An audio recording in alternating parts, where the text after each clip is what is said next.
Chapter 11. King Solomon, however, loved many foreign women besides Pharaoh's daughter, Moabites, Ammonites, Edomites, Sidonians, and Hittites.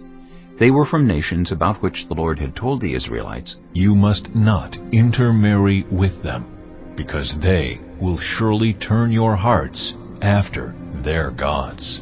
Nevertheless, Solomon held fast to them in love. He had 700 wives of royal birth and 300 concubines, and his wives led him astray. As Solomon grew old, his wives turned his heart after other gods, and his heart was not fully devoted to the Lord his God, as the heart of David his father had been. He followed Ashtoreth, the goddess of the Sidonians, and Molech, the detestable god of the Ammonites. So Solomon did evil in the eyes of the Lord. He did not follow the Lord completely, as David his father had done. On a hill east of Jerusalem, Solomon built a high place for Chemosh, the detestable god of Moab, and for Molech, the detestable god of the Ammonites. He did the same for all his foreign wives, who burned incense and offered sacrifices to their gods. The Lord became angry with Solomon because his heart had turned away from the Lord, the God of Israel, who had appeared to him twice. Although he had forbidden Solomon to follow other gods, Solomon did not keep the Lord's command.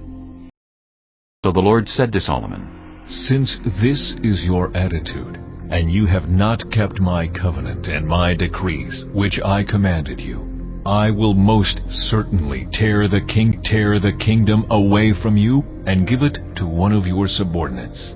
Nevertheless, for the sake of David your father, I will not do it during your lifetime. I will tear it out of the hand of your son.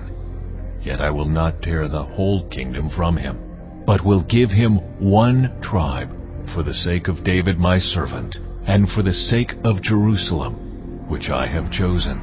Then the Lord raised up against Solomon an adversary, Hadad the Edomite, from the royal line of Edom. Earlier, when David was fighting with Edom, Joab, the commander of the army, who had gone up to bury the dead, had struck down all the men in Edom. Joab and all the Israelites stayed there for 6 months, until they had destroyed all the men in Edom.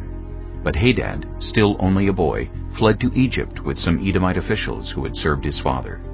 They set out from Midian and went to Paran. Then, taking people from Paran with them, they went to Egypt, to Pharaoh, king of Egypt, who gave Hadad a house and land and provided him with food. Pharaoh was so pleased with Hadad that he gave him a sister of his own wife, Queen Tahpenes, in marriage. The sister of Tahpenes bore him a son named Genubath, whom Tahpenes brought up in the royal palace. There Genubath lived with Pharaoh's own children. While he was in Egypt, Hadad heard that David rested with his ancestors, and that Joab, the commander of the army, was also dead.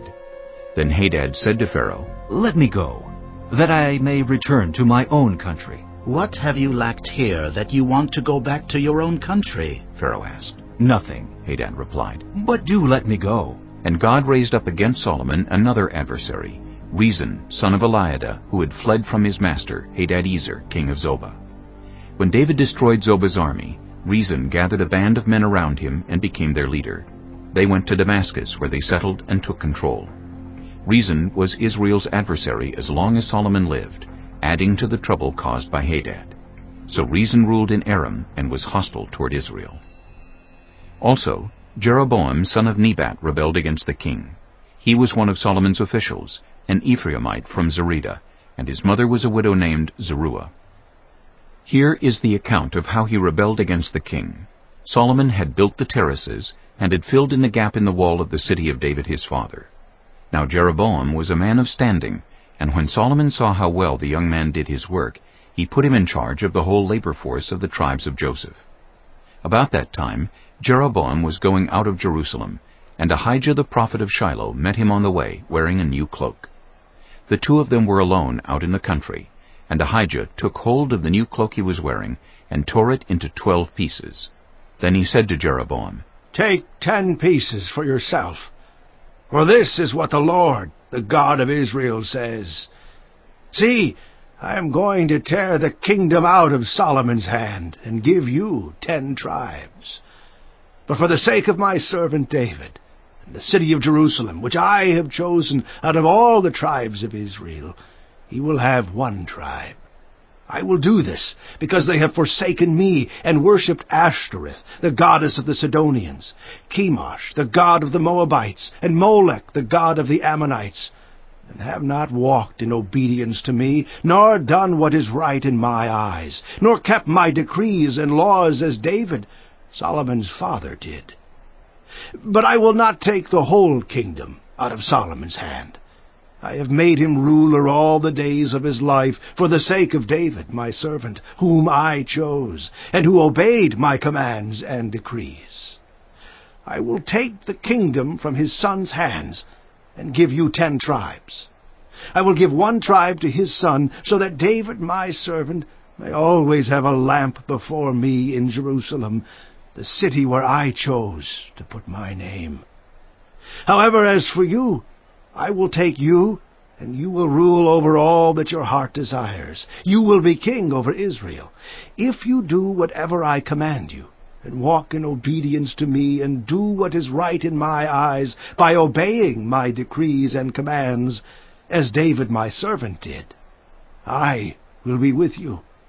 I will build you a dynasty as enduring as the one I built for David, and will give Israel to you. I will humble David's descendants because of this, but not forever. Solomon tried to kill Jeroboam, but Jeroboam fled to Egypt, to Shishak the king, and stayed there until Solomon's death. As for the other events of Solomon's reign, all he did, and the wisdom he displayed, are they not written in the book of the Annals of Solomon? Solomon reigned in Jerusalem over all Israel 40 years. Then he rested with his ancestors, and was buried in the city of David his father. And Rehoboam his son succeeded him as king.